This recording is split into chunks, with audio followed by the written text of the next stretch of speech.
사랑의 하나님, 오늘도 생명을 주실 뿐만 아니라 우리 육신의 생명으로 하나님 나라의 생명을 가르치시니 감사를 드립니다.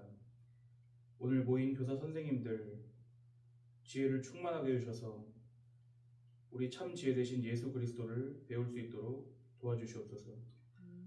우리가 영혼을 맡았다는 그런 허울이 아니라 우리 자신의 영혼이 살기 위해 하나님의 복음을 배웁니다. 우리 눈과 귀를 열어주옵소서. 우리 사랑하시는 예수님의 이름으로 기도드리옵나이다. 제가 방금도 기도에 말씀한 것처럼 사실 뭐 아이들에게 이거를 써먹으려고 공부를 하시기보다는 선생님들께서 이제 한번 알고 계시는 그 복음을 좀 점검하시는 차원에서 저희가 교사 교육을 하는 것입니다. 이게 내가 뭘 알아야지 그게 나오지 않겠습니까? 누구한테 전할 때 보시면은요, 기독교 복음에 대해서 이제 좀 말씀드릴게요. 복음은 다른 소리가 아닙니다. 다른 소리가 아니고 그 두 번째 문단 보시면은 복자의 소리 음자, 복된 소리, 복된 소식이란 뜻인데 영어나 헬라어 둘 다 같은 뜻입니다. 좋은 소식입니다. 그런데 이제 질문은 마지막 그 줄을 보시죠. 과연 복음이 모든 사람에게 복음일까? 그렇지가 않습니다. 복음은 모든 사람에게 복음이 아니라고 지난번에 말씀드렸습니다. 고린도 후서 2장 15절 16절 말씀 보시죠. 함께 읽겠습니다. 시작.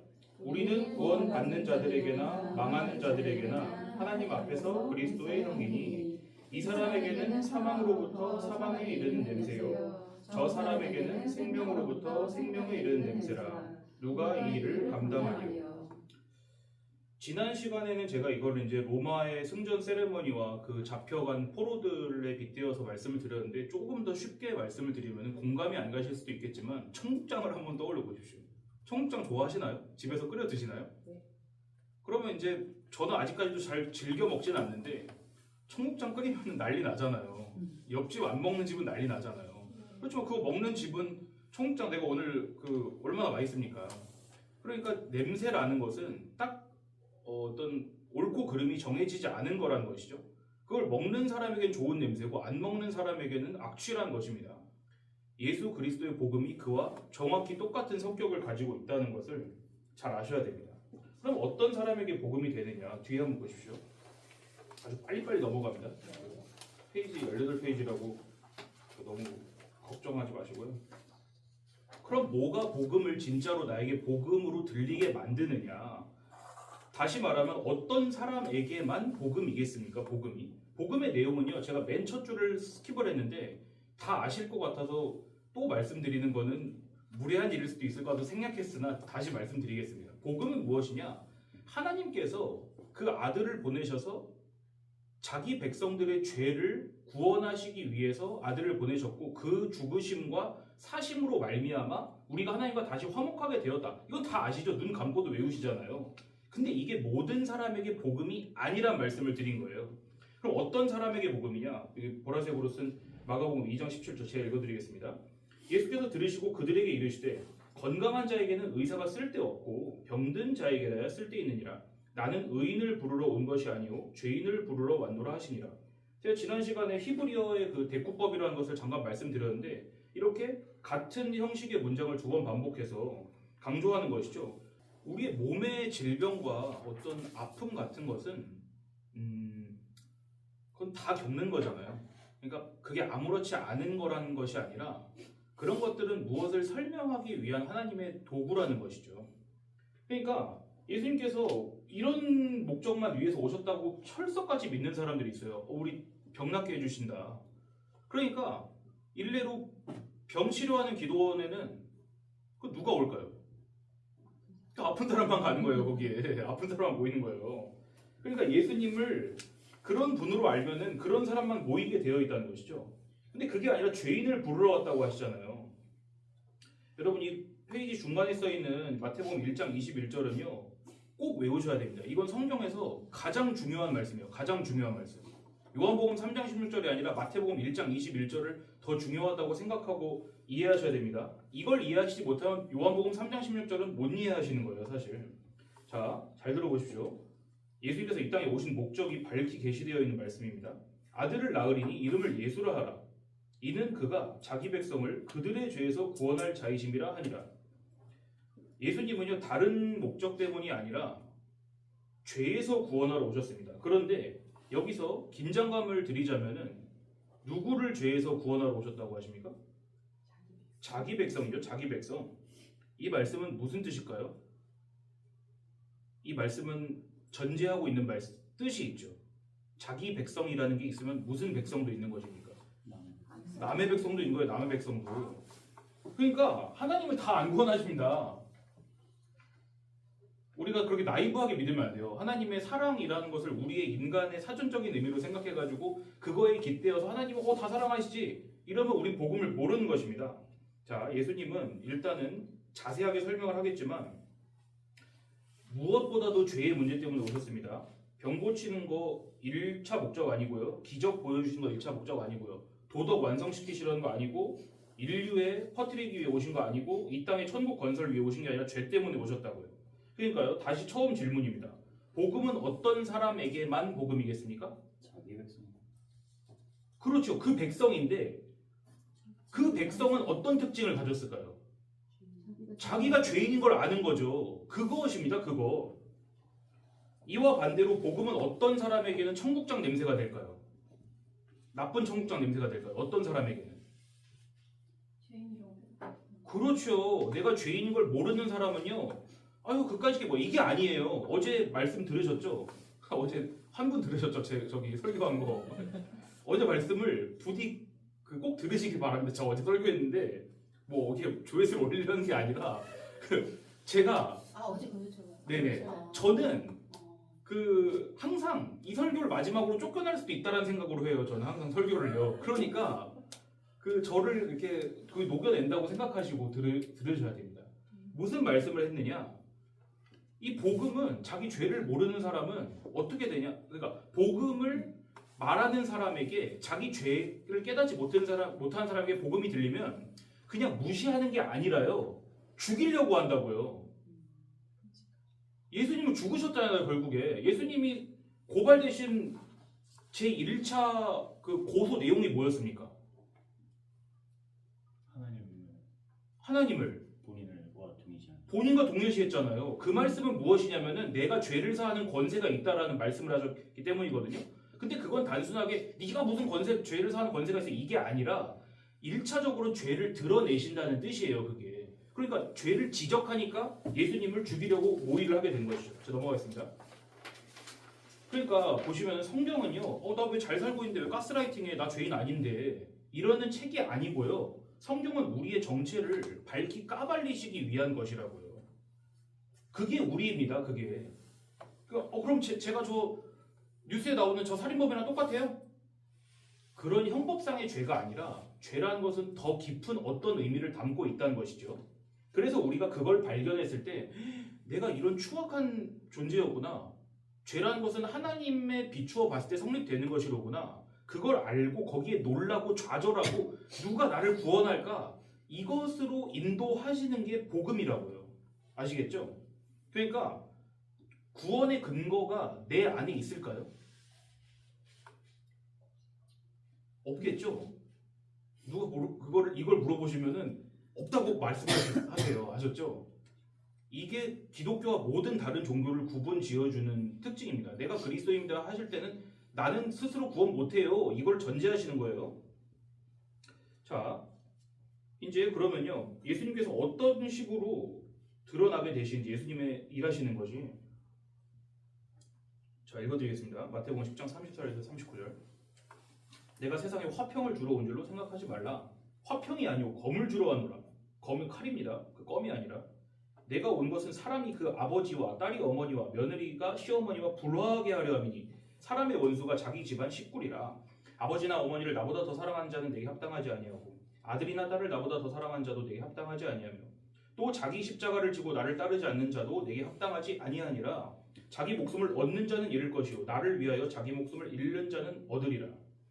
보십시오. 절판 봐보십시오. 네.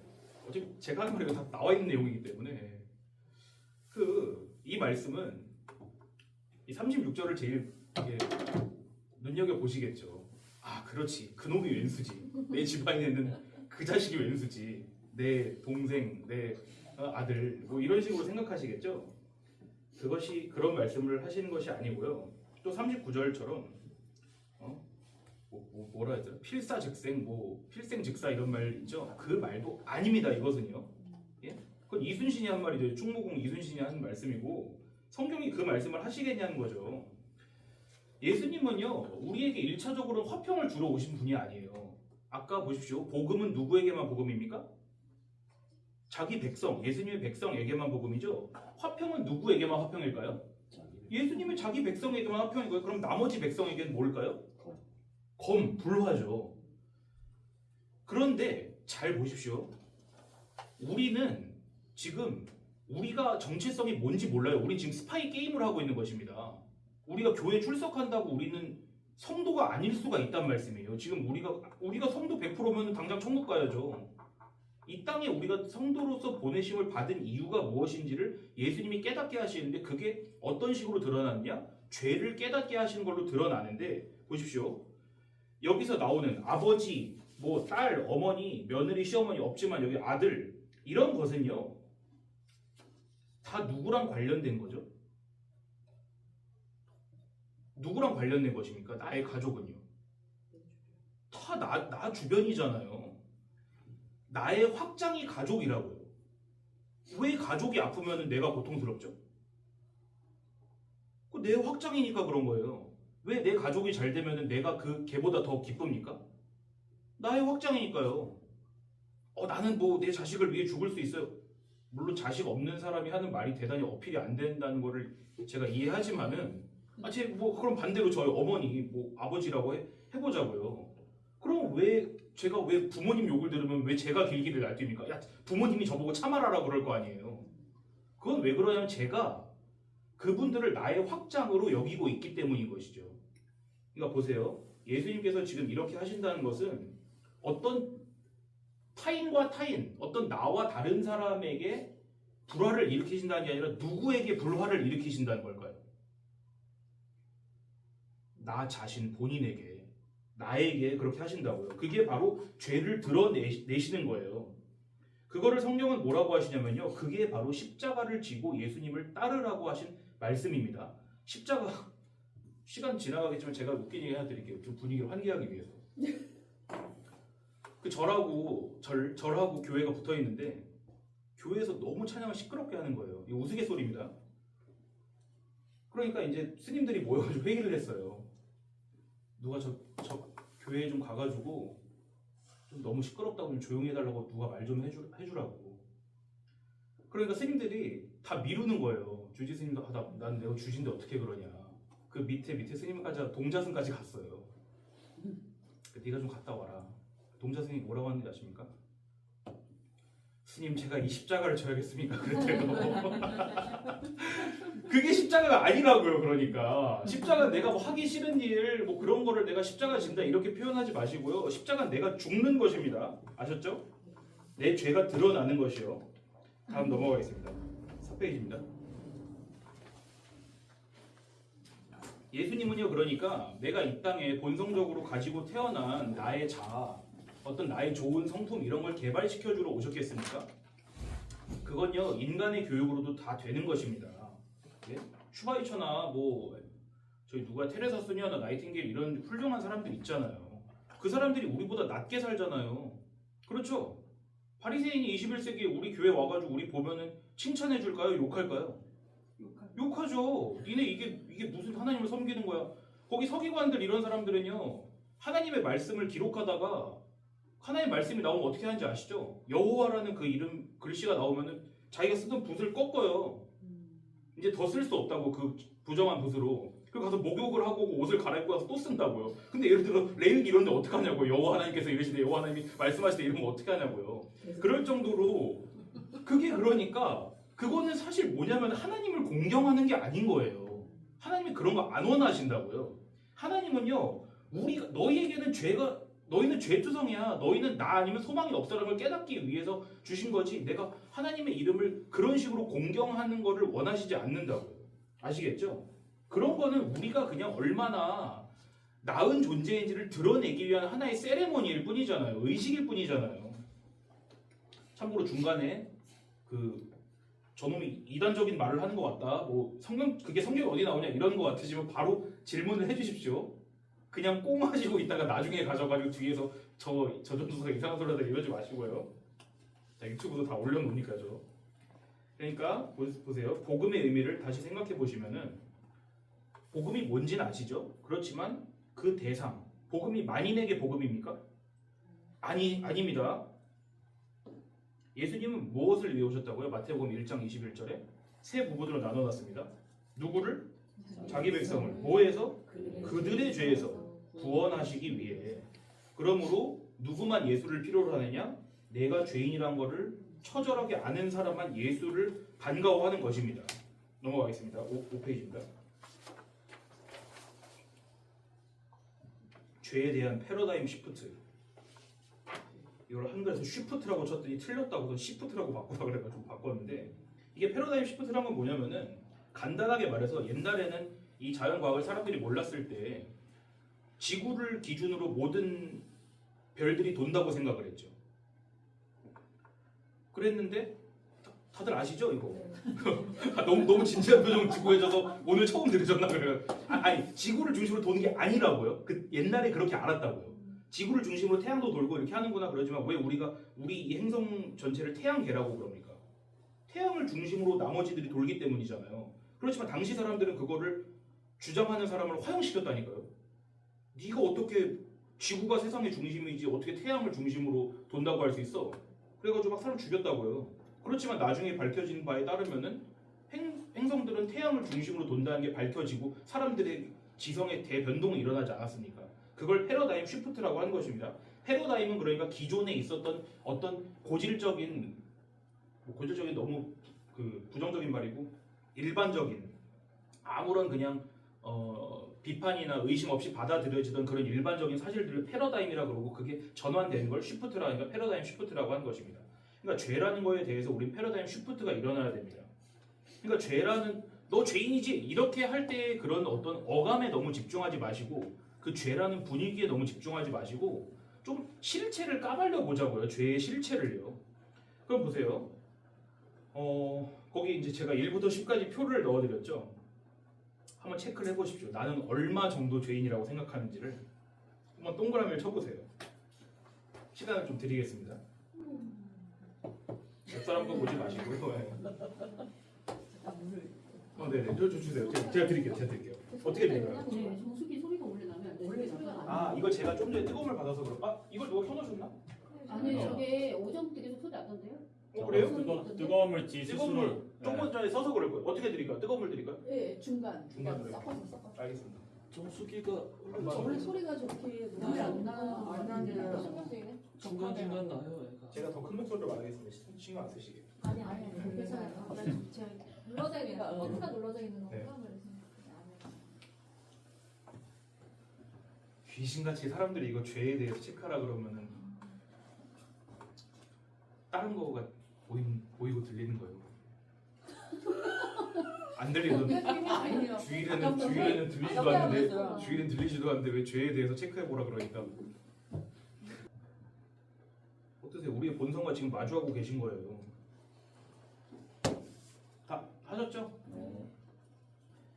자, 제가 이거 유튜브에 실명 걸어는 안 되게 그냥 이렇게 포인팅을 하겠습니다. 자, 우리 여기 앉아 계신 분. 10? 10이요? 진짜세요? 자, 우리 여기 가운데 앉아 계신 분. 저도 10. 여기 저기 10.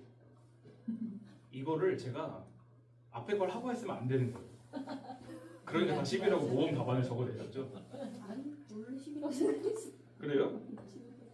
이걸 1부터 100까지라고 했어야 되는 건데 10이라고 하시면 재미가 없는데 오셨을 때부터 계속 얘기하시는 게 있으니까. 그러니까요. 이 표를 보시고 10이라고 딱 적으실 수 있으면은 잘 배우고 계신 거예요. 자, 일단 10이라고 적어서 이제 다 모범 답안을 적으셨는데 이거를 보통은 우리가 맨 처음에 이런 죄가 뭔지를 막 개론을 시작할 때 사람들에게 이걸 물어보면은 그래도 10은 아니겠지라는 어떤 그게 있거든요. 아마도 이제 계속 차분히 공부를 하시다 보면 아 이게 내가 그때 10이라고 한 것조차도 어떤 내 진심이 아니었구나를 발견하게 되실 수도 있고요. 제가 일부러 마음속을 파고들진 않겠습니다. 저는 그랬어요. 저는. 네. 이거는 뭘 말하느냐면 죄라는 것을 조금 비약을 하자면 지금으로서는 논리적인 비약을 하자면 죄라는 것은 다른 것이 아니라 내가 하나님 되고 싶다는 마음이에요. 이게 별거 아닌 것 같으시죠? 하지만 이 내용이 어디서 계속 들은 내용이 권사교육에서 지금 그쵸? 뭐 요리문답하고 계세요? 네. 아 그러면은 많이 그렇죠. 들으실 수도 있어요. 네. 소요리 문답에서 지금 네. 계속 듣고를 지금 네네. 똑같은 요리문답보다 조금 깊게 더 들어가려고 합니다. 한번 보십시오. 자 말씀 여기 보십시오. 로마서 말씀. 기록된 바 의인은 없나니 하나도 없으며 깨닫는 자도 없고 하나님을 찾는 자도 없고. 이 말씀을 바울이 썼지만 이 말씀의 근거 말씀은 시편 14편 2절에서 3절입니다. 여호와께서 하늘에서 인생을 굽어 살피사 지각이 있어 하나님을 찾는 자가 있는가 고려하신즉 다 치우쳐 함께 더러운 자가 되고 선을 행한 자가 없으니 하나도 없도다. 성경이 모든 사람을 죄인이라고 하시는 것은 자, 넘어가십시오. 우리가 위안을 받을 소리가 아닙니다. 왜냐하면 완전한 하나님의 기준에서는 율법 중에 하나만 어겨도 빵점이거든요. 빵점. 야고보서에 분명히 써 있습니다. 모든 사람이 율법을 모두 지키다가 하나만 범하면 다 범한 자가 된다고요. 그런데 우리는 예수님께서 말씀하신 것처럼 그 경중을 따지고 있죠. 죄의 경중을. 솔직히 선생님들 저 TV에 나오는 뭐 살인 강간범이랑 나랑 똑같다고 생각하시지 않잖아요. 그게 맞습니다. 그렇게 생각하는 게 맞는데 그건 자연스럽다는 의미에서 맞다고 하는 거지 사실은 하나님께서 보시기엔 똑같다고요. 히틀러나 테레사 수녀나 다 똑같다는 것입니다. 근데 아직은 이게 잘 체감이 안 되실 거고요. 여튼지 간에 이쯤에서 의문 드시는 게 그래 나는 그 정도로 죄인은 아닌 것 같다. 이거 정말로 선생님들께서 진심으로 하시는 생각일 거라고 저도 믿어요. 그런 사람이 실제 있죠. 어렸을 때부터 부모님 말씀 잘 지켰습니다. 하나도 어긴 거 없이요. 늘 남을 돕고요. 금식하고 자주 베풀고 그거 모아서 금식한 거 모아서 베풀고 또 하나님 말씀 사랑하고 율법 다 지키고 또 교회 오셔서 작업도 하시고 모든 우리가 생각할 수 있는 종류의 선들 그걸 지킨 사람이 있다니까요. 놀랍게도. 어떤 관리의 얘기입니다. 누가복음. 어떤 관리가 물어 이르되 선한 선생이며 내가 무엇을 하여야 영생을 얻으리이까. 예수께서 이르시되 네가 어찌하여 나를 선하다 일컫느냐. 하나님 한 분 외에는 선한 이가 없느니라. 네가 계명을 안 하니 간음하지 말라, 살인하지 말라, 도둑질하지 말라, 거짓 증언하지 말라, 내 부모를 공경하라 하였느니라. 다시 그 사람이 여짜오되 이것은 내가 어려서부터 다 지켰나이다. 다 지켰다잖아요. 이 사람은 막 그 거드름 피우는 게 아니라 이렇게밖에 못 속게 하는 거예요. 자기를 전 다 지켰어요. 다 지켰다고. 바울의 소개입니다. 빌립보서에 나는 8일 만에 할례를 받고 이스라엘 족속이고 베냐민 지파요 히브리인 중에 히브리인이요 율법으로는 바리새인이요 열심으로는 교회를 박해하고 율법의 의로는 흠이 없는 자라. 이것도 바울의 자기 자랑이 아닙니다. 바울도 이렇게밖에 소개할 수가 없었어요. 왜냐하면 자기는 율법을 어긴 적이 없었거든요. 심지어 난지 8일 만에 할례 받는 것도 했다. 그거는 자기 정통성을 주장하는 거죠. 자기 부모님도 골자 유대인이었다는 걸요. 그러면 이 사람들 기준에서 이렇게 생각할 수밖에 없어요. 도대체 내가 날 보고 왜 죄인이라는 거야? 예수님 보고 하는 거죠. 왜 날 죄인이라고 그러는 거예요? 나는 이 어떤 형법상 또 어떤 민법상의 규칙도 어긴 적도 없을 뿐만 아니라 대단히 적극적으로 하나님의 말씀을 잘 지켜왔는데 왜 날 보고 죄인이라고 그러는 거냐고요. 근데 보세요. 여기서 이입을 하셔야 돼요. 이입을 하시라는 말은 그냥 연기하시라는 게 아니라 이 사람들이 나라는 거를 깊게 깨달으셔야 된다는 것입니다. 이건요 똑같이 나타나요. 현대에서도요. 제가 사람 죽였어요? 제가 간음했나요? 도둑질했나요? 제가? 저 지우개 하나도 훔친 적 없는데요? 저 사기도 안 쳤는데요? 주일에 빠진 적 없는데요? 이런 수많은 자기를 이제 정당화하려는 것들이 나올 수가 있죠. 10계명 저 안 어겼는데요. 그러니까 여기 이쪽은 위에는 약간 우리가 일반적으로 생각하는 교회에 다니지 않는 사람들도 알 수 있는 거라면 이 밑에 거는 우리가 교회 안에서를 말하는 것입니다. 아니 막 저 하나님 이름도 망령되게 부른 적 없고 혹시 집에다 불상 하나씩 다 갖고 계신 분 있으세요? 막 아침마다 공양 드리시는 분 없죠? 아니 막 저는 쉽게만 다 시켰는데요. 정말 그러냐, 정말 그러냐. 이제는 오늘의 백미라고 할 수 있는 선한 사마리아인의 비유를 조금 설명을 드리겠습니다. 일단 한번 말씀을 읽어드리겠습니다. 항상 말씀드리지만 저의 해설보다 하나님 말씀 텍스트가 훨씬 중요합니다. 잘 들어보십시오. 어떤 율법 교사가 일어나 예수를 시험하여 이르되 선생님 내가 무엇을 하여야 영생을 얻으리이까? 예수께서 이르시되 율법에 무엇이라 기록되었으며 내가 어떻게 읽느냐? 대답하여 이르되 내 마음을 다하며 목숨을 다하며 힘을 다하며 뜻을 다하여 주 너의 하나님을 사랑하고 또한 내 이웃을 내 자신같이 사랑하라 하였나이다. 예수께서 이르시되 내 대답이 옳도다. 이를 행하라. 그러면 살리라 하시니 그 사람이 자기를 옳게 보이려고 예수께 여짜오되 그러면 내 이웃이 누구니이까? 예수께서 대답하여 이르시되 어떤 사람이 예루살렘에서 여리고로 내려가다가 강도를 만나매 강도들이 그 옷을 벗기고 때려 거의 죽은 것을 버리고 갔더라. 마침 한 제사장이 그 길로 내려가다가 그를 보고 피하여 지나가고 또 이와 같이 한 레위인도 그곳에 이르러 그를 보고 피하여 지나가되 어떤 사마리아 사람은 여행하는 중 거기에 이르러 그를 보고 불쌍히 여겨 가까이 가서 기름과 포도주를 그 상처에 붓고 싸매고 자기 짐승에 태워 주막으로 데리고 가서 돌보아 주니라. 그 이튿날 그가 주막 주인에게 데나리온 2를 내어주며 이르되 이 사람을 돌보아 주라. 비용이 더 들면 내가 돌아올 때에 갚으리라 하였으니 내 생각에는 이 세 사람 중에 누가 강도 만난 자의 이웃이 되겠느냐? 이르되 자비를 베푼 자니이다. 예수께서 이르시되 가서 너도 이와 같이 하라 하시니라. 아멘. 보십시오. 여기 바로 밑에 서 있는 보라색 말씀은 위에 그 앞절에 있었던 예수님께서 이 사람에게 물어보셨을 때 이 사람이 잘 대답한 내용입니다. 이건 신명기 6장 4절에서 5절부터 있는 가장 큰 계명이라고 알려져 있는 계명이죠. 이것이 가장 큰 계명입니다. 그러니까 성경에 누가 예를 들어 물어봤을 때 성경에서 제일 중요한 계명이 뭘까요? 라고 하면은 성경 말씀이 다 중요하죠. 이거는요 무식한 소리입니다. 분명히 더 중요한 계명이 있다고 제가 말씀드렸습니다. 이게 가장 큰 계명입니다. 주 너의 하나님을 사랑하라고요. 너의 마음과 뜻과 힘을 다하여서 내 하나님 여호와를 사랑하라. 보십시오. 방금 저희가 본 이 본문은요. 다 아시죠? 이 얘기 모르시는 분 없죠? 선한 사마리아인의 비유. 이것은 사복음서 중에 여기만 있습니다. 네, 이거 예수님께 와서 내가 무엇을 하여 영생을 얻으리까 하는 본문은 있지만 예수님께서 거기에 첨부하셔서 그거에 대한 해설로 말씀하시는 부분은 여기밖에 없습니다. 자, 이 이야기의 교훈을 한번 써보세요. 시간을 좀 드리겠습니다. 이제는 알려주지 말고선 써보시라고 해야지. 아까처럼 다시 B라고 써가지고 할 얘기 없게 할 얘기 없어지지 않게. 네.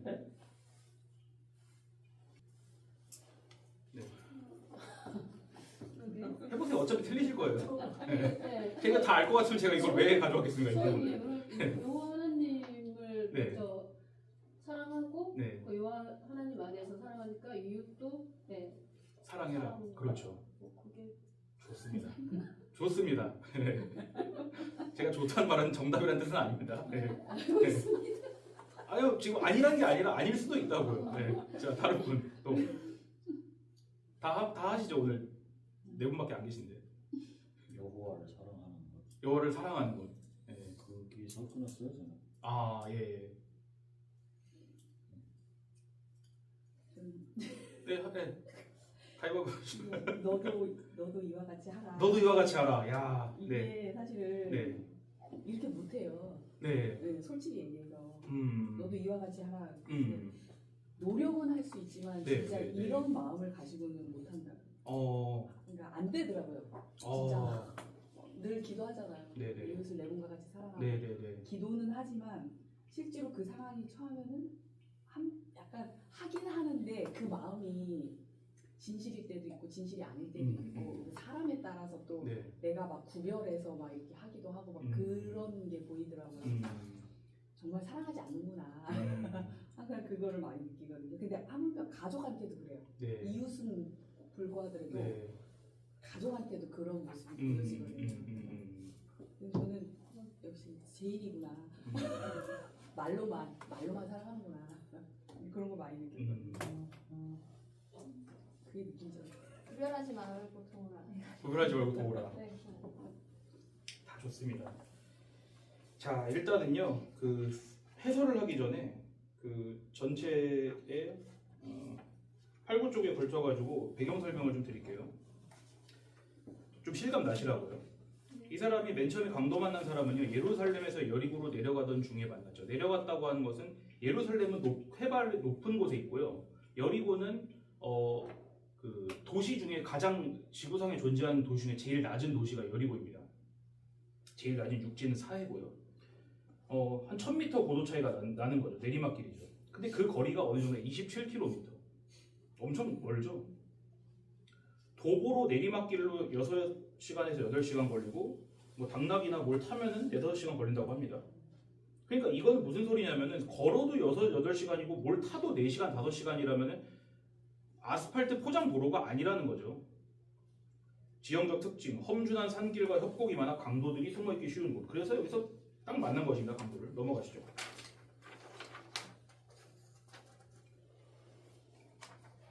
앞에 이제 제사장과 레위는 아실 거고 사마리아라는 곳이 어떤 곳인지를 좀 아셔야 돼요. 왜 예수님이 굳이 사마리아 사람이라는 어떤 캐릭터를 빌려 오셨는지를 아셔야 되는데, 사마리아가 어디냐면은 이스라엘 첫째 초대 왕이 사울, 그 다음에 둘째 다윗, 그 다음에 그 아들 솔로몬이 제위하고 솔로몬 사후에는 갈라졌죠. 남유다와 북이스라엘로요. 남유다 수도는 잘 아시는 것처럼 예루살렘이고 북이스라엘의 수도가 바로 사마리아입니다. 북이스라엘이 남유다보다 아수르라는 나라에 의해서 먼저 멸망하게 됐죠. 밑에는 이제 이것은 좀 고급 아니고 이거는 그냥 기본 상식입니다. 북이스라엘은 주전 722년에 망했고, 그다음에 유다는 586년에요. 좀 뭐 한 100몇 년 더 있다 망했죠. 근데 아수르라는 나라를 보시면은 이렇게 이방 민족들을 점령하고 거기를 통치할 때 대단히 특이한 방법을 쓰는데, 어떤 방법을 쓰느냐? 이 나라 사람들은 자기네 나라로 데려가고 자기네 나라 사람들은 여기로 이주를 시켜가지고 혼혈 정책을 해요. 혼혈 정책을. 그럼 어떻게 될까요? 민족성이 막 섞이겠죠. 피가 섞이겠죠. 그러면은 막 전쟁을 하고 싶어도 못할 것 아닙니까? 그런 식으로 문화나 이제 그런 거를 막 섞이게 해버리는 거죠. 그게 바로 모세오경에서 가장 금지하고 있는 거잖아요. 모세오경에서 뭐라고 합니까? 니네 소랑 나귀랑 같이 결의해서 밭도 갈지 말어. 두 직물로 직조한 옷도 입지 마. 그럼 우리 다 옷 벗고 다녀야 돼요. 폴리에스테르랑 나일론 섞인 옷만 입고 다녀도. 근데 그런 곳이었다는 것을 아셔야 돼요. 섞였다. 부정한 나라였다. 거기에 수도였다. 그러니까 다른 나라에 어찌됐든지 모르지만은 그렇게 하나님의 유대인으로서의 선민 사상을 중요시했던 그 유대 민족에게는 형제 민족이라고 하더라도 그 사마리아가 어떻게 보였겠습니까? 유다 사람들에게. 개라 그랬어요. 개라고. 그 윗지방으로 이동할 수 있으면 거기를 피해서 갔다고요. 요즘 말로 그걸로 오줌도 안 쌌다고요. 그쪽으로. 그런 나라였다는 것을 기억하셔야 됩니다. 그럼 이 시체에 대한 규례. 왜 이 제사장과 레위인들은 피해갔느냐? 다 아시죠? 뭐 읽지 않겠습니다. 시체 만지면 안 돼요. 예배를 인도해야 되는데 시체 만지면 부정해져요. 며칠간 부정해지기 때문에 이 사람들은 여기서 말씀드리고자 하는 요는 뭐냐면은 이 사람들은 선한 의도를 가지고 있었다는 거예요. 예배하기 위해서 시체를 만지지 않았다는 것이죠. 그러니까 더러워, 징그러 이게 아니라 나 예배 드려야 돼. 하나님께 예배해야 되는데 시체 만지면 안 돼. 나는 다른 우리 이스라엘 민족을 하나님께로 인도하기 위한 교역자야. 그렇기 때문에 만지지 않았다는 것입니다. 아시겠죠? 데나리온 보십시오. 마태복음 20장 2절에 데나리온의 역할이 뭔지, 의미가 뭔지를 보여주는 한 구절입니다. 포도원 그 주인이 그가 하루 한 데나리온씩 품꾼들과 약속하여 포도원에 들여보내고, 잘 아시죠? 이거는요. 그냥 아주 초등학교 상식이죠. 데나리온은 지금으로 따지면 정확히는 않지만 5만 원에서 10만 원 정도의 하루 품삯입니다. 이것은 하루 품삯인데 제가 거기 빈칸 넣어놨죠. 이것은 무엇이냐? 그날의 생명을 의미하는 것입니다. 그날 그 사람이 그거 없으면 죽는 거. 그게 없으면 죽는 그 어떤 것을 데나리온이라고 한 것입니다. 자, 그럼 이제 우리가 이 이야기를 보통 이 비유를 들으면 이제 7쪽으로 다시 가보십시오. 이제 왔다 갔다 해야 되니까요. 우리가 보통 이 선한 사마리아인의 비유를 공부하거나 설교를 들으면은 보통 우리가 어떤 메시지를 듣게 되나요? 훌륭해. 잘했어. 우리가 선한 사마리아인이 됩시다죠. 네, 나도 본받아야 된다죠. 제가 어제 설교 때 힘주어 말씀드린 게 있습니다. 예수님을 본받자라고 하는 것은 무슨 마음이 거기 들어가 있는 거냐면, 무슨 생각이 그 뒤에 자리 잡고 있는 거냐면, 예수님을 내가 스승으로 받들어야겠다라는 거예요. 이건 좋죠, 이 말은. 근데 그 말은 무엇이냐? 그 말 뒤에 숨겨진 또 진의는 뭐냐? 내가 예수님을 구세주로 믿고 싶지는 않다라는 거죠. 죄를 없이 하는 분으로 여기지는 않고, 대신에 좀 이렇게 훌륭한 걸 가르쳐 주시고 본받을 만한 분, 정말 선함의 끝판을 이루신 분, 끝판왕으로서 모시겠다는 것이죠. 그것이 하나님이 미워하시는 것입니다. 그러니까 보십시오. 이 말씀 들으면은 100에 99는 그렇죠. 선한 사마리아인이 됩시다. 우리도 선한 사마리아인이 됩시다. 우린 저런 가식 떠는 종교인처럼, 레위인이나 제사장처럼 나쁜 사람을 보고선 지나가면 안 됩니다. 이런 메시지를 듣게 되시잖아요. 제가 이제 설명을 해드리겠습니다. 여기서 일단은 강도를 만나서 거반 죽었다는 말씀은 그냥 죽었다는 거예요. 그 사람은 그대로 놔두면 죽는 것이 100% 확정된 사람. 강도 만나가지고 다 빨가 벗기거든요. 왜냐면 살려둘 이유가 없잖아요. 옛날에 고대시대 옷이라는 건요, 율법에 뭐가 나와 있습니까? 너 누구의 겉옷을 전당 잡았으면 어떻게 하라 그럽니까? 저녁에 돌려주라 그러죠. 그거 왜 그러냐면 그거 안 덮으면 죽거든요, 그 사람은. 그러니까 강도들이 아유 그래 불쌍하다, 내가 돈은 뺏었지만 옷은 덮어줄게, 그러고 갈까요? 싹 벗기겠죠. 그 사람은 맞아가지고 지금 무의식 상태로, 혼이 나가 있는 상태로 지금 쓰러져 있는 사람이라는 것을 꼭 아십시오. 그러니까 이 사람 생명 붙어 있지, 이게 아니라고요. 죽은 거라고요. 그냥 죽은 거라고요. 이 사람은요. 잘 설정을 하십시오, 캐릭터를. 이 이야기를 예수님께서 어떤 맥락 속에서 말씀하셨냐면은, 너 율법 잘 지켰지? 그래, 너 잘 지키는구나. 율법에 이러이러하게 써 있지. 그러니까 너 가서 이것을 행해. 그러니까 이거 첫 번째 이 사람이 첫 번째로는 하나님을 너의 몸과 마음과 뜻을 다하여 살아가라는 첫 번째 계명을 알 뿐만 아니라 두 번째도 그와 같은 내 이웃을 너 자신과 같이 사랑하라는 말씀까지 잘 말한 걸 보고 예수님께서 그 이웃에 대해서 설명하시는 거예요. 이 사람이 묻습니다. 내 이웃이 누굽니까? 라고 했을 때 예수님이 그 이웃이 누군지를 설명하기 위해서 말씀하신 것이 오늘의 이 사복음서 중에 여기만 기록되어 있는 이 본문이란 말입니다. 그러니까 보세요. 이 사람은요, 예루살렘에서 여리고로 내려가다 강도 만나가 죽었어요. 시체예요, 시체. 이 사람은 팔 좀 넘어가십시오. 이제 어떤 제사장이 그 길로 내려가다가 그를 보고 피하여 지나가고 레위인도 지나갔죠. 이 사람들은 뭘 의미하는 것이냐면요, 우리가 선하다고 생각하는 우리의 규칙, 응당 그래야지, 내가 이런 것들을 해서 하나님께 인정받아야지 라고 생각되어 왔던 것들을 대표하는 것입니다. 근데 그 것들이 결국에는 사람이 죽은 상황에서 살릴 수 있었습니까? 없었습니까? 없었죠. 율법은 사람을 살리지 못한다는 거예요. 이 제사장과 레위는 율법의 수종자들이잖아요. 율법을 대표하는 사람들이잖아요. 이걸 오해하시면 안 됩니다. 율법 자체가 나쁘다는 것이 아니라 율법을 지키는 것이 우리를 살리지 못한다는 것을 말씀하고 계시는 것이에요. 그런데 이제 어떤 사마리아 사람이 나오죠. 사마리아 사람이. 우리가 되어야 될 거라고 우리가 늘 가르침 받은 그 사마리아 사람. 사마리아 사람은 아까 말씀드린 것처럼 개예요, 개. 상종도 안 한다고요. 예수님께서 그 사마리아의 근처에 수가성 여인이랑 말씀하니까 제자들이 보고 이상하게 생각하죠. 왜 저 여자랑 왜 말씀을 나누시지? 이렇게 생각할 정도로요. 근데 그 사마리아 사람만 여기에 그 시체 같은 사람을 가서 보고 구별이 안 돼요. 시체인 사람 입장에서는 나 살아있어요, 살려주세요, 이럴 수 있을까요? 없을까요?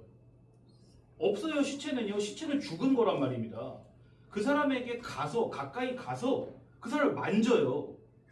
율법을 어긴 거예요. 이 사람은 지금 사마리아 사람이 율법을 어기고 율법에 위배되는 행동을 하면서 시체에 가까이 가서 만졌다고요. 그리고 시체에다 상처에다가 포도주와 기름을 붓고 싸매고 자기 짐승에 태워서 주막으로 데리고 와서 돌보아 줬죠.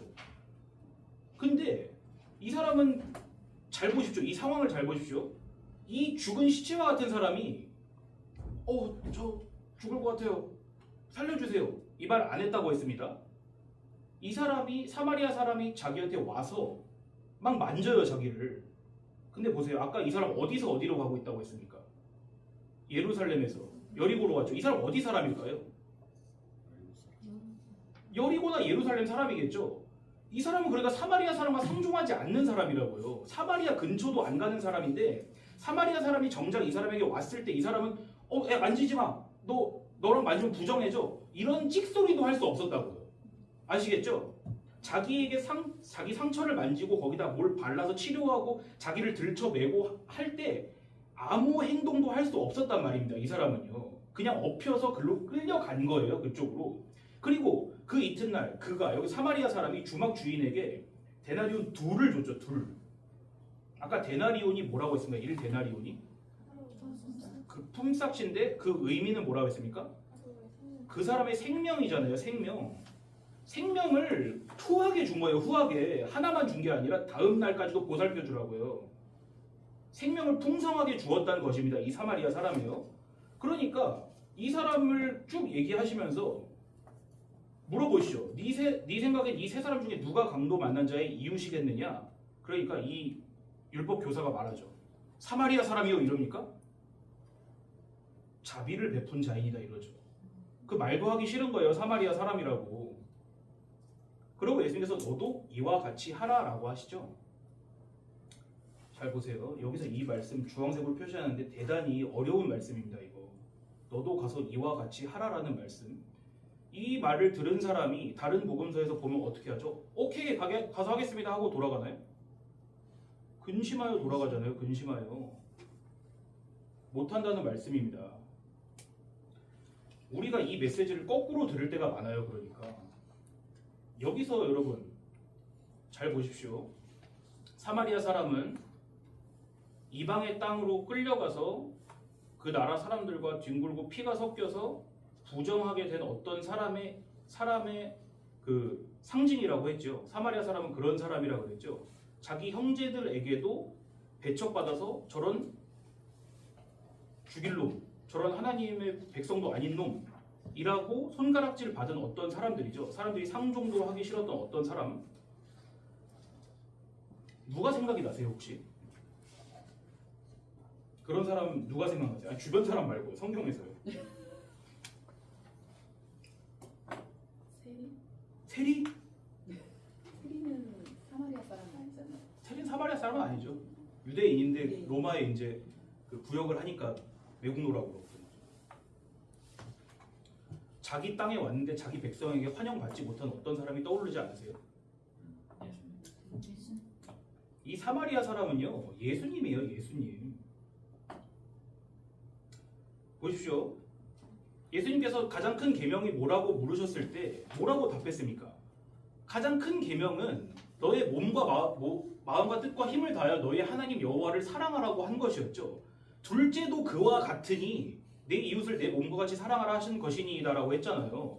둘째도 그와 같다는 것은요. 거기 둘째에 나오는 그 이웃이 다른 어떤 사람, 내 자신이나 어떤 선한 일을 하는 사람이 아니라 하나님이라는 것이에요.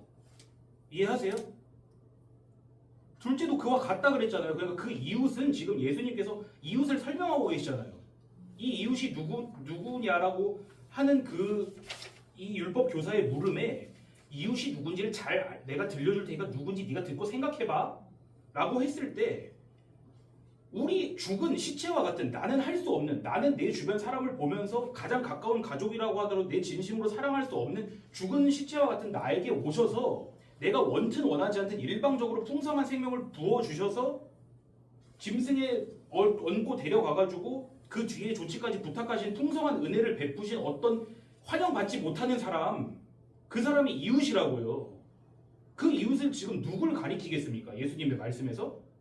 예수님 자신이라고요. 예수님 자신. 이게 나야. 너는 그 죽은 시체야. 라는 것을 말씀하시는 것입니다. 잘 아시겠죠?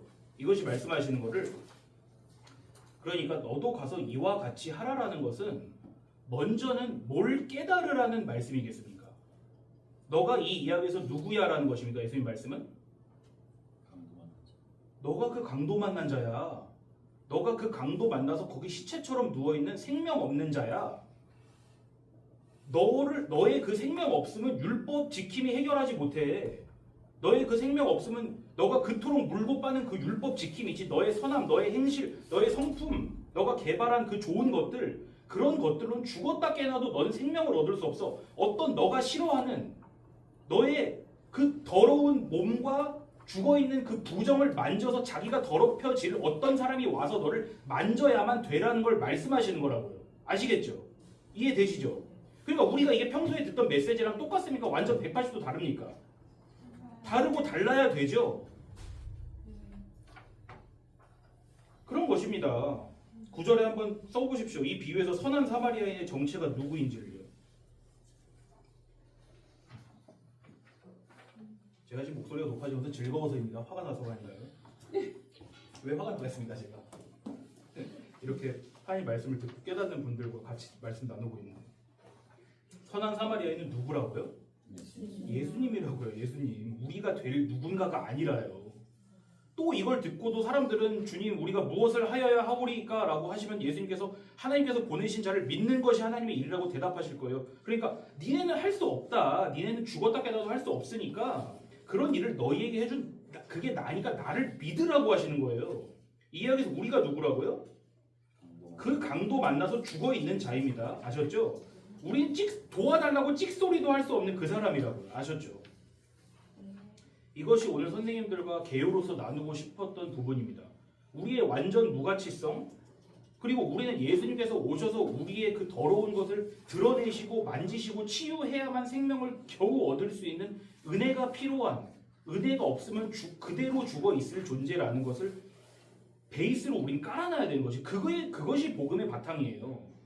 복음은 우리를 뭔가 조금 더 나은 사람으로 만들고 좀 더 돕는 사람으로 만들고 옛날과 같지 않은 습관을 가진 사람으로 만들고 그게 율법이라고요. 그게 내가 그렇게 해서 하나님 앞에 나아가야지 그거죠. 그 마음에 담긴 것은 오해는 하지 마십시오. 그거 하지 말라는 것이 아니라 그런 모든 행동들은 내가 해도 되고 안 해도 되고 그만이지만 하나님께서 나에게 주신 것이 너무 감사하기 때문에 내가 그것을 할 수밖에 없는 쪽으로 끌려 나가는 것이라고요.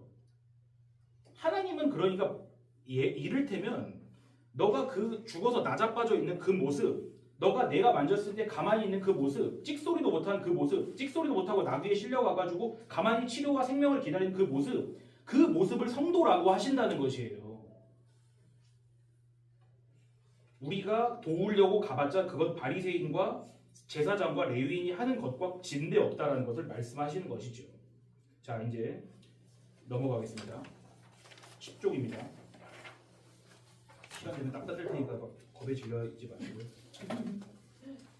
자 이제 7, 8, 90을 우리가 4주차를 미리 해야 되는데 요거 답을 알려드린 게 아니라 이거 원리를 지금 알려드리려고 하는 것이에요. 히브리서가 9과를 제외한 7, 8, 10과의 본문이거든요. 공교롭게도. 너무 감사한 일이죠. 따로따로 할 필요가 없으니까. 일단은 말씀 읽어드릴게요. 히브리서 내일 본문인데 10장 24절에서 25절 서로 돌아보아 사랑과 선행을 격려하며 모이기를 패하는 어떤 사람들의 습관과 같이 하지 말고 오직 권하여 그날이 가까움을 볼수록 더욱 그리하자. 요점 격려의 성품은 인정과 칭찬으로 서로에게 힘과 용기를 준다. 이것은요 여러분 그냥 쫙 줄을 그어버리고 무시하셔도 됩니다. 이거를 들으시면 어떤 생각을 하세요? 그렇지 사랑해야지 선행을 격려해야지 서로 교회 잘 모여야지 빠지지 말고 어떤 안 보이는 저 사람 봐 저 사람처럼 되면 되겠어? 이렇게 하죠. 이 메시지에서 도출하는 메시지가 그거죠. 그게 아니라는 것을 이제 보여드리겠습니다. 히브리서의 대주제는요 대제사장이신 예수예요. 성경 주인공은 우리가 아니란 말입니다. 그러니까 사랑, 선행, 격려 이런 것들은 예수님이 어떤 분이신지 아는 것에서 해석되어야만 되죠. 조금 전에 이웃이 어떻게 바뀌었습니까? 내가 저 이웃 되어야지, 내가 손 내밀어야지, 불쌍한 사람 가가지고 손 내밀어줘야지 거기서 시점이 180도 전환되셨죠? 내가 그걸 받아야 되는 사람이로구나. 이렇게요. 그러니까 이것도 마찬가지입니다. 성경은 다 똑같은 얘기예요. 구약에 보시면 기름 부음을 받는 직분이 세 가지가 있습니다. 선지자, 제사장, 왕 이렇게는 기름 부음을 받는 자들이에요. 그래서 그걸 히브리어로는 마시아, 메시아라고 하고 헬라어로는 예수 그리스도 할 때 그 크리스토스라고 하는 것이 똑같은 뜻입니다. 이것은 무슨 중요한 역할이 있냐면은 하나님과 백성 사이에서 그 둘의 관계를 화합시키고 중보시키는 거예요. 그러니까 여러분 중보 기도란 말을 논란이 많습니다. 너무 자주 쓰지 마세요. 중보는 예수님께 속한 거예요. 우린 중보 기도를 하는 게 아니라 그냥 누굴 위해 기도한다 이렇게 하십시오. 아셨죠? 누굴 위해 예수님께 이렇게 뭐 기도한다 이렇게 하십시오. 이제 잠깐 띄워놓고 멜기세덱의 반차를 따르는 대제사장이라는 것, 이것은 아론 계열이 아니란 말씀입니다. 레위 아론 계열이 아니다. 히브리서 7장 17절에 증언하기를 내가 여기서 예수님이죠. 영원히 멜기세덱의 반차를 따르는 제사장이라 하였도다. 이건 제가 이제 우리 상황과 딱 맞는 것 같아가지고 맨 밑에 써놨습니다.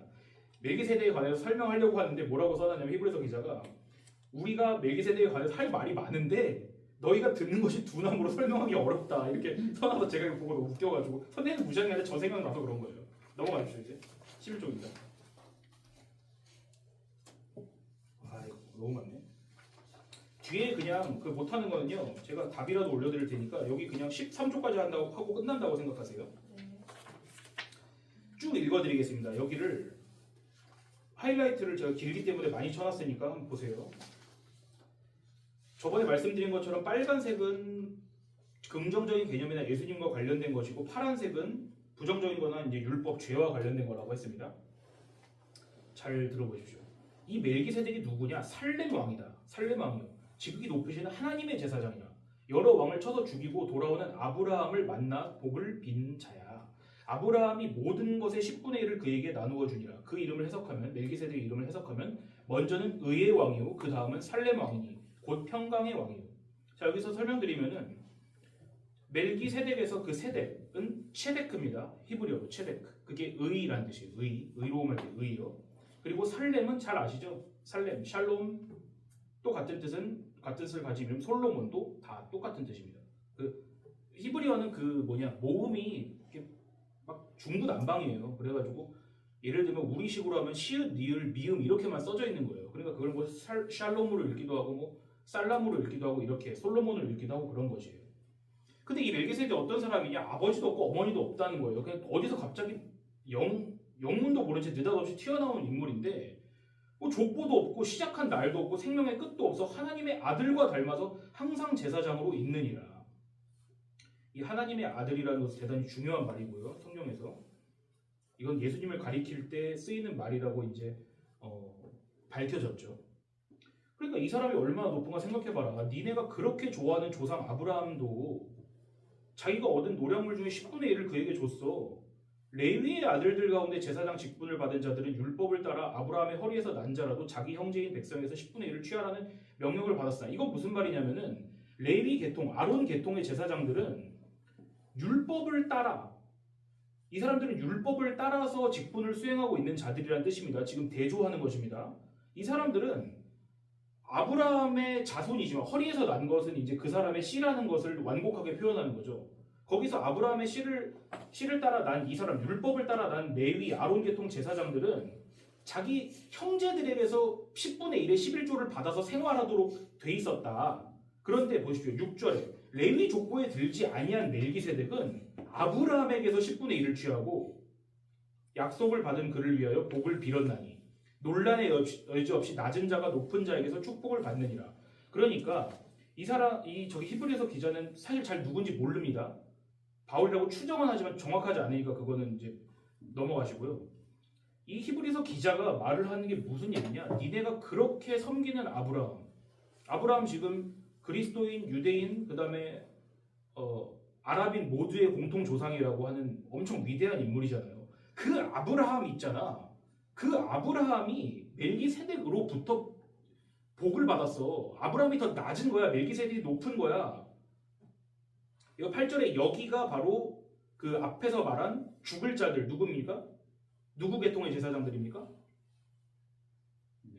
레위 계통의 제사장들이죠. 저기 파란색으로 해놨잖아요.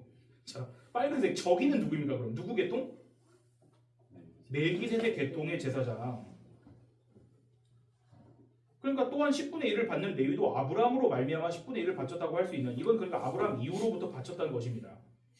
넘어가셔서 11절에 만약에 너희가 레위 계통의 제사장 직분으로 말미암아 온전함을 얻을 수 있었으면, 너희가 율법으로 말미암아 온전함을 얻을 수 있었다면 말이야, 어찌하여 아론의 반차를 따르지 않고 멜기세덱의 반차를 따르는 다른 한 제사장을 세울 필요가 있느냐? 무슨 뜻입니까? 너희가 율법으로 구원을 얻을 수 있었다면 왜 멜기세덱이라는 인물이 예표하는 어떤 인물이 왔어야만 했니? 12절에 제사 직분이 바꾸어졌은지 율법도 반드시 바꾸어지리니. 이거 대단히 파격적인 말씀입니다. 이걸 만약에 이 당시에 설교했으면 돌로 맞아 죽었을 거예요. 이것은 한 사람도 제단 일을 받들지 않는 다른 지파에 속한 자. 제단 일을 받드는 건 아론과 레위 계통의 제사장들인데 그렇지 않은 어떤 다른 속한 자를 가리켜 말한 것이다. 14절에 우리 주께서는 유다로부터 나신 것이 분명하도다. 이 지파에는 모세가 제사장들에게 관하여 말한 것이 하나도 없고 모세의 동그라미 치십시오. 모세의 율법의 대표자 아닙니까? 모세는요. 15절에 멜기세덱과 같은 별다른 한 제사장이 일어난 것을 보니 더욱 분명하도다. 그는 육신에 속한 한 계명의 법을 따르지 않고 오직 불멸의 생명의 능력을 따라 되었으니 증언하기를 네가 영원히 멜기세덱의 반차를 따른 제사장이라 하였도다. 18절에 전에 있던 계명은 연약하고 무익함으로 패하고 19절까지만 읽겠습니다. 율법은 아무것도 온전하게 못할지라. 소름이 딱 돋으셔야 되는 건데. 이에 더 좋은 소망이 생기니 이것으로 우리가 하나님께 가까이 가느니라.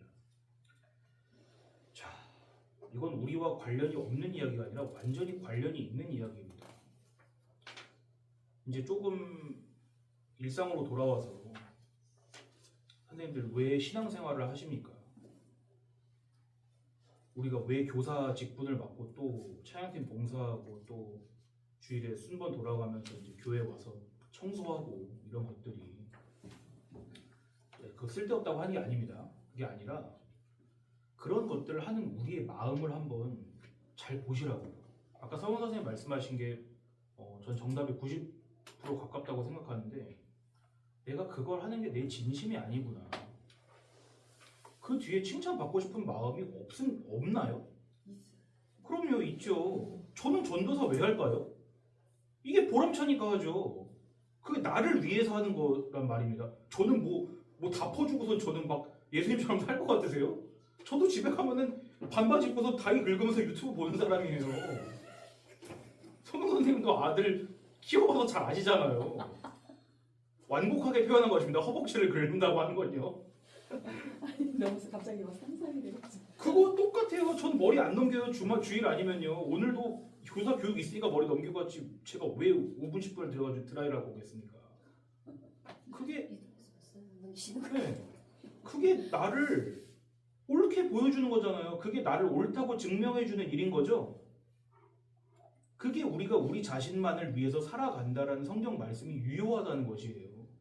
성경 말씀에서 죄인이라 그러는 것은 니네가 막 살인마다 그런 얘기가 아니고요.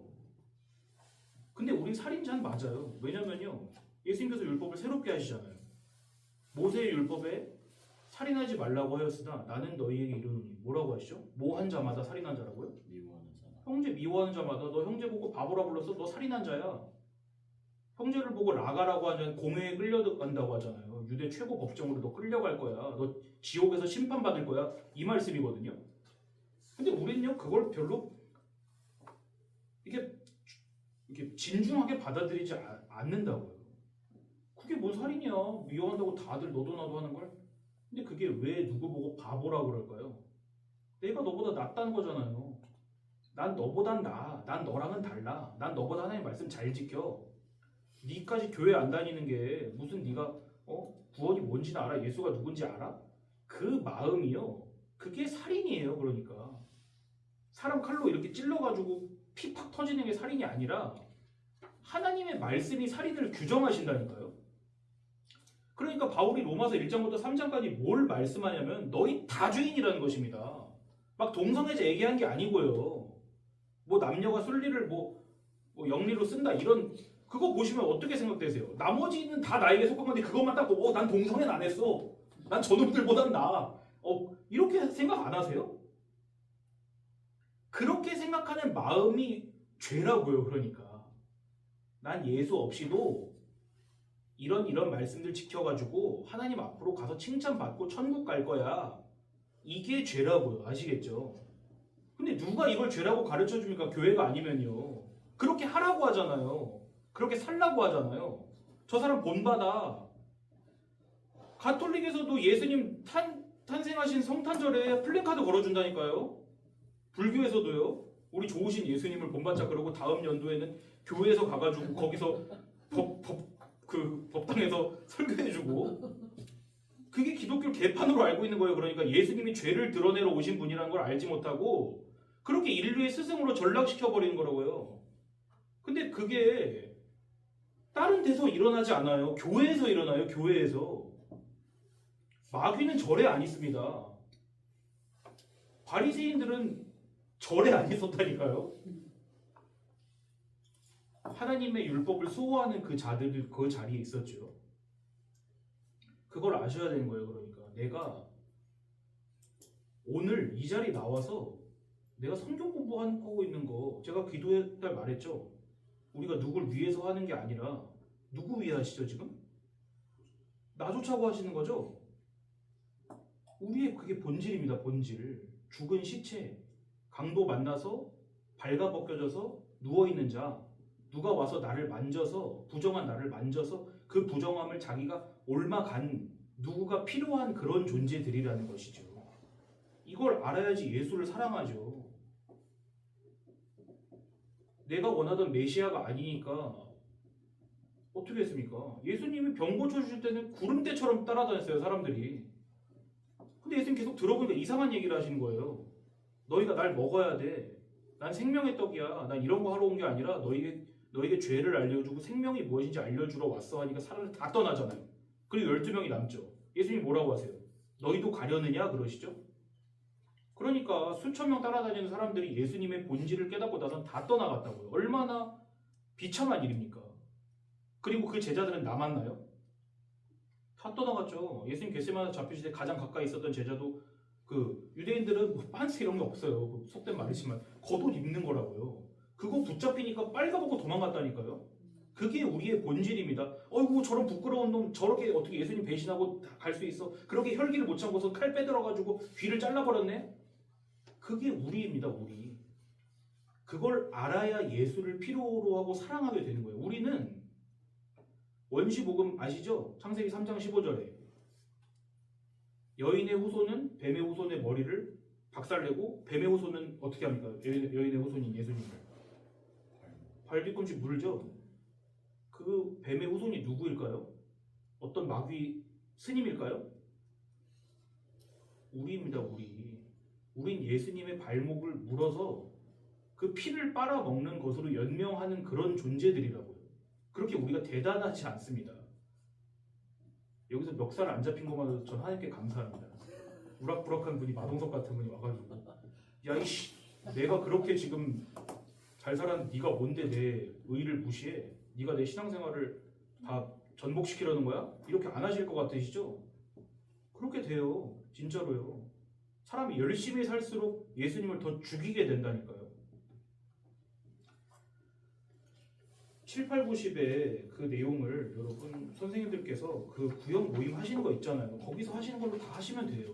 하지만 한번 생각을 한번 해보세요. 뭐 환대라든지 진짜 여기서 아브라함이 새천사 환대한 이야기가 정말 우리 보고 모르는 사람을 모르는 사람 너 언제 그게 예수님일지 모르니까 항상 긴장하고 있어 이런 말씀 전하시는 걸까요?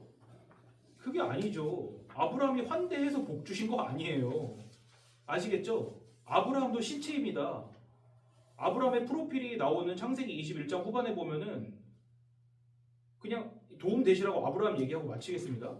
아브라함은 당시에 저주라고 생각됐던 거 다 받았던 사람입니다. 아브라함 아버지 누구죠? 하라는 형제예요. 형제. 데라. 데라 뭐 하던 사람인지 아세요? 우상 만들던 드라빔 만들던 사람이잖아요. 집안이 우상 장사입니다. 우상 장사. 그리고 방금 말씀하신 그 아브라함의 형제 중에 누가 먼저 죽었어요. 롯의 아버지.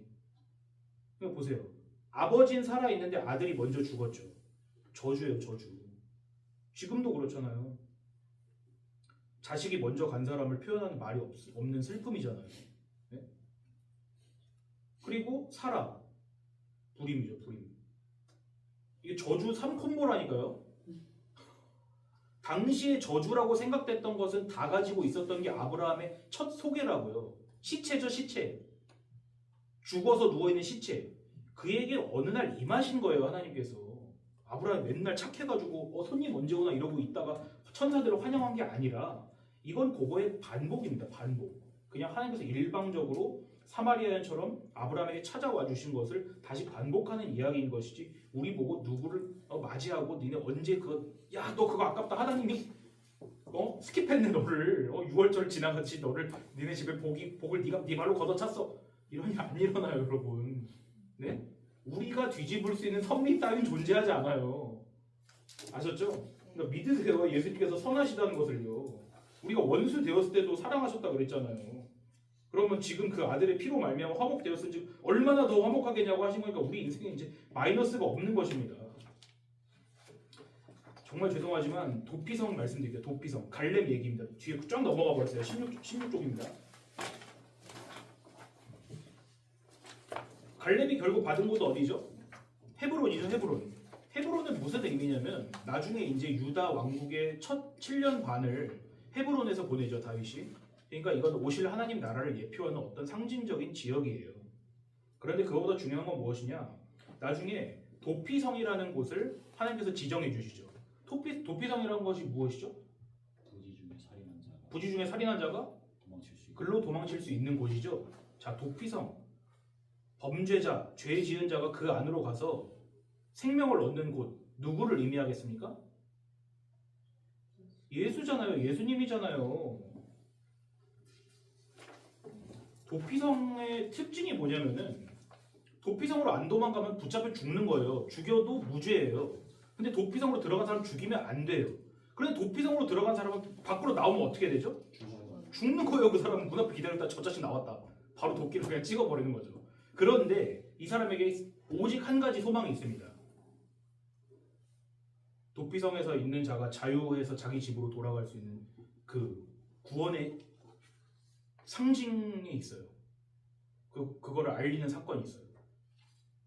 17쪽이에요.